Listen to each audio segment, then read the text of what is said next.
Grandir, c'est également comprendre que tout ce que les gens font ou disent, ce n'est pas forcément contre vous. Pour la petite histoire, j'ai eu de l'acné. Enfin, j'ai souvent de l'acné. Il y a des périodes où j'en ai un peu plus que d'autres. Et durant cette période-là, j'avais énormément d'acné et ça a duré un long moment. Et du coup, enfin, j'avais des remarques de mon entourage concernant mon acné. Moi, je me disais, enfin, c'est juste des boutons, quoi, ça va partir du jour au lendemain. J'en ai l'habitude. C'est vrai que le moment où c'est là, c'est chiant, quoi. C'est jamais un plaisir d'en avoir sur le visage. Et puis, j'ai une de mes proches, hein, très proche, qui, voilà, elle me rappelait continuellement mon acné. Enfin, souvent, je savais que quand on allait savoir un appel, on n'allait pas finir un appel sans qu'elle ne me parle de ça. Et puis, voilà, quoi. Mais moi, ça me plaisait pas, quoi. Ça me plaisait pas de tout le temps qu'elle remue le couteau dans la plaie comme ça. Et puis un jour, mon acné, comme à l'accoutumée, s'en est allé. Et quelques temps après, quelques mois après, elle aussi, elle a commencé à avoir de l'acné. Mais étant donné qu'elle est claire de peau, son acné se voyait beaucoup plus. Et j'ai vu ça, j'ai évité d'en faire un débat. Cependant, j'ai commencé à lui conseiller des produits et tout ça pour son visage. Mais j'ai évité de la froisser parce que je sais que le matin, quand elle se réveille, c'est la première chose qu'elle voit forcément. Elle et moi, on discute et elle me dit qu'il y a quelqu'un qui, voilà, lui fait remarquer constamment qu'elle a de l'acné, constamment, continuellement, et que elle, ça la blesse. Et je lui ai dit, tu sais en fait ce qui est en train de se passer là, tu l'as fait avec moi. Et elle est restée tranquille, enfin il y a eu un silence, un moment de oui, en fait je reconnais, enfin voilà. Je lui ai dit oui, tu l'as fait avec moi, mais moi je ne t'ai pas dit que je n'appréciais pas ça. Enfin voilà, je me suis dit que voilà, t'es comme ça et puis voilà. Et puis, euh, sur le coup, je me suis vraiment rendu compte qu'elle s'était rendu compte du fait que moi aussi ça m'avait blessée. Pourquoi? Parce que elle aussi elle l'a vécu. Vous voyez? Donc pour l'autre anecdote, quand j'étais plus jeune, on avait l'habitude de parce que on avait l'habitude de faire des quêtes hein, pour nos camarades lorsqu'ils perdaient leurs parents. Et voilà, les professeurs nous disaient, voilà, si vous voulez, la personne qui veut faire, mettre dans la quête, mettre dans la quête, voilà, c'est pour aller donner à votre camarade qui a perdu son papa ou sa maman, et tout ça, et tout ça. Moi, je le faisais de bon cœur parce que je me dis, il pleut sur tous les toits. C'est compliqué. On ne sait pas le jour où ça va t'arriver. Tu auras forcément besoin que voilà, les gens soient aussi là pour toi et qu'ils fassent la même chose pour toi. Et puis, il y avait un camarade, enfin, c'était un camarade et ami, qui lui, un jour, avait dit, moi, je ne cotise pas. Moi, je suis fatiguée de cotiser. Si vous voulez, même à mon enterrement, ne cotisez pas, je m'en fiche. Et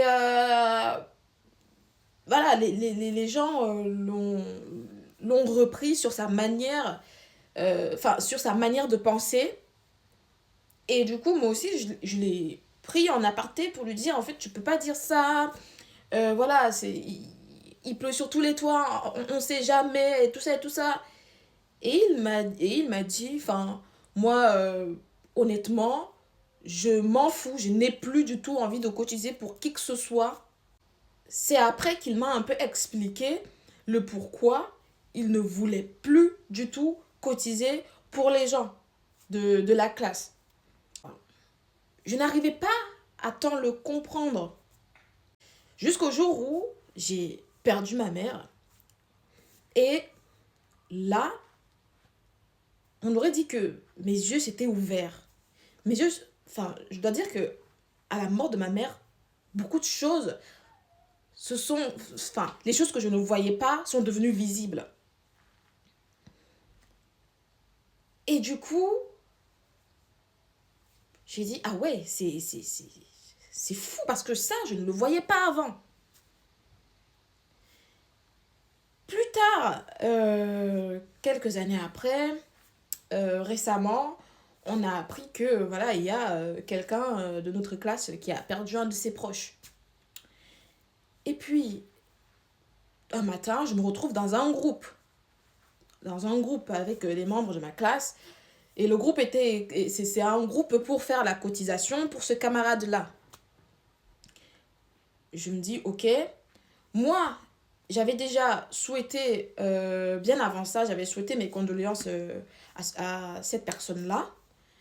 Mais du coup, le fait de me retrouver dans un groupe, je me suis dit, ok, ben, bah, j'avais pas demandé à être dans un groupe. On ne m'a pas demandé si j'avais envie d'être dans un groupe de cotisation pour ce camarade-là.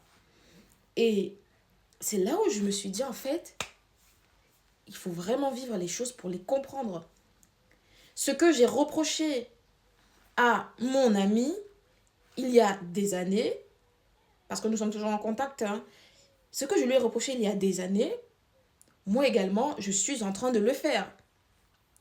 C'est-à-dire que il avait vécu quelque chose de difficile dans sa vie et c'est pour cela que il ne voulait plus du tout cotiser pour les gens.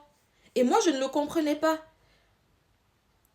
Il a fallu que moi aussi, il a fallu que moi, je perde ma mère pour me rendre compte qu'en fait, sa réaction à lui n'était pas exagérée et qu'elle était tout à fait légitime et que les autres n'avaient pas à le blâmer comme il l'avait blâmé et que moi, surtout, qui suis son ami, je n'avais pas du tout à, à le blâmer. Enfin, parce qu'en fait, je lui avais dit, ne dis pas des choses comme ça à voix haute. Et je lui avais dit ça, voilà, sur un certain ton. Et c'est là où je me suis dit, attends, mais c'est fou, quoi. Il faut vivre les choses pour savoir le réel impact que ça peut avoir sur un individu. Et je suis restée dans le groupe, hein, je suis restée dans le groupe WhatsApp qui a été mis en place pour le camarade. Mais moi, je me suis dit, je n'ai pas envie de cotiser. Je n'ai je n'ai plus envie de donner mon argent. À l'époque du lycée, je donnais mon argent parce que voilà, j'en avais envie. Mais là, je me suis rendu compte que voilà, des années sont passées. Moi aussi, j'ai vécu des choses horribles, la perte de ma maman et tout ça. Et surtout que en aucun moment, lorsque j'ai perdu ma maman, en aucun moment, je n'ai vu des gens créer un groupe pour dire qu'ils faisaient une quête pour moi, pour me soutenir en tant que camarade ou quoi que ce soit. Donc, oui, il y a une part de ressentiment, de se dire, pourquoi est-ce que moi je dois cotiser pour les autres alors que pour moi, on n'a pas cotisé. Les seules personnes qui ont été là lors de ce terrible moment de ma vie là, c'était mes amis intimes, mes très proches amis. Donc, je me suis dit, je n'ai pas envie de cotiser. Enfin, je suis désolée pour le camarade, je lui ai souhaité mes condoléances, mais ça s'arrête là, en fait. Je n'ai pas envie de mettre la main à la pâte. Et depuis, je me demande, est-ce que je suis horrible? Je suis devenue horrible à ce point? J'en sais rien. Mais c'est à ce moment-là, précisément, quand j'ai eu ce sentiment de je n'ai pas envie de donner mon argent pour que ça puisse aider ce camarade-là, là, j'ai été prise d'une stupeur et je me suis dit, attends, mais... Et j'ai directement pensé à mon ami qui, lui, a dit à voix haute ce que moi, j'étais en train de penser à voix basse là, il y a quelques jours, là. Donc, je sais pas, je suis un peu perdue et je me dis, peut-être c'est ça la vie, en fait. C'est peut-être ça la vie, c'est-à-dire que tu apprends à faire la part des choses, tu apprends aussi à te choisir toi. Et mon ami, lui, il était déjà beaucoup plus mature que moi. Il avait déjà vécu certaines choses que moi, je n'avais pas encore vécues et que je ne pouvais pas comprendre. Donc, ce que les gens font ou disent, parfois, ce n'est pas contre vous. C'est l'expérience de la vie qui les rend comme ça. Je vous remercie d'avoir écouté ma vidéo. Je vous dis au revoir.